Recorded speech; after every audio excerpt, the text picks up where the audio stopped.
Lenora. Lenora is different from others. Years of perfect stitching experience. Lenora, linen, cotton cloth and stitching. Pandikad Road, Vandoor. Nilambur ഉപതെരഞ്ഞെടുപ്പിന് കോൺഗ്രസും യുഡിഎഫും സജ്ജമെന്ന് AP. Anilkumar MLA. നിലമ്പൂരിൽ കോൺഗ്രസ് നേതൃയോഗത്തിന് ശേഷം സംസാരിക്കുകയായിരുന്നു അദ്ദേഹം. 2016 നഷ്ടപ്പെട്ട മണ്ഡലം തിരിച്ചുപിടിക്കുന്നതിനാണ് മുൻഗണനയെന്നും KPCC രാഷ്ട്രീയകാര്യ സമിതി അംഗവും നിലമ്പൂർ ഉപതെരഞ്ഞെടുപ്പിന്റെ ചുമതലയുള്ള അനിൽകുമാർ പറഞ്ഞു.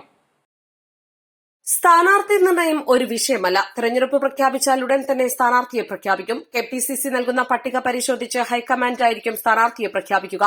പി.വി. അൻവറുമായുള്ള തെരഞ്ഞെടുപ്പ് കാര്യങ്ങളിൽ പാർട്ടി നേതൃത്വമായിരിക്കും തീരുമാനിക്കുക. ഹൈക്കമാൻഡ് പ്രഖ്യാപിക്കുന്ന സ്ഥാനാർത്ഥിക്കായി യു.ഡി.എഫ് ഒറ്റക്കെട്ടായി നേരിടും. സ്ഥാനാർത്ഥി നിർണയവുമായി ബന്ധപ്പെട്ട നിലവിൽ ഒരു പ്രശ്നവുമില്ല.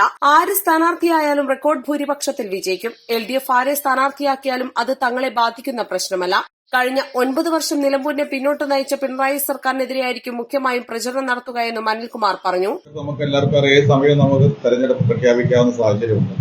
അതുകൊണ്ട് സംഘടനാപരമായി ഓരോ നിയോജകമണ്ഡലത്തിലും ഓരോ പഞ്ചായത്തിലെ പ്രവർത്തനങ്ങൾ കൂടുതൽ ശക്തിപ്പെടുത്തി മുന്നോട്ട് പോകുന്നതിനെ കുറിച്ച്, അതോടൊപ്പം തന്നെ യു.ഡി.എഫിന്റെ തീരുമാനപ്രകാരം ഞങ്ങൾ വോട്ടേഴ്സ് ലിസ്റ്റിൽ പേര് ചേർക്കുന്ന കാര്യങ്ങൾ ഉൾപ്പെടെയുള്ള കാര്യങ്ങൾ നേരത്തെ ആലോചിച്ചിരുന്നു. അത്തരം കാര്യങ്ങളൊക്കെ ഒരു വിലയിരുത്തലും മണ്ഡലം പഞ്ചായത്ത് തലത്തിലുള്ള ഏതെങ്കിലും സംഘടനാപരമായ പ്രശ്നങ്ങളൊക്കെ എന്തെങ്കിലും ഉണ്ടെങ്കിൽ അതൊക്കെ ചർച്ച ചെയ്യുന്നതിന് വേണ്ടിയാണ് യോഗം വിളിച്ചത്.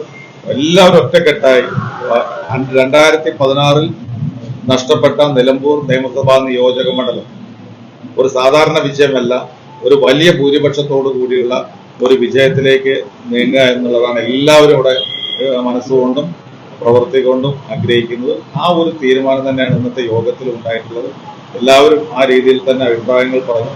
എല്ലാവരും എല്ലാ പഞ്ചായത്തുകളും എല്ലാ ഒരുക്കങ്ങളും ബൂത്ത് തലത്തിൽ തന്നെ പല യോഗങ്ങൾ തരാൻ കഴിഞ്ഞു. അതുകൊണ്ട് കഴിഞ്ഞ 8.5 വർഷം എം.എൽ.എ. ആയിരുന്ന പി.വി. അൻവറിനെ ഒപ്പം നിർത്തി നിലമ്പൂരിന്റെ വികസന പിന്നോക്കാവസ്ഥ എങ്ങനെ തെരഞ്ഞെടുപ്പ് പ്രചരണമാക്കുമെന്ന ചോദ്യത്തിന് അനിൽകുമാർ വ്യക്തമായ മറുപടി നൽകിയില്ല.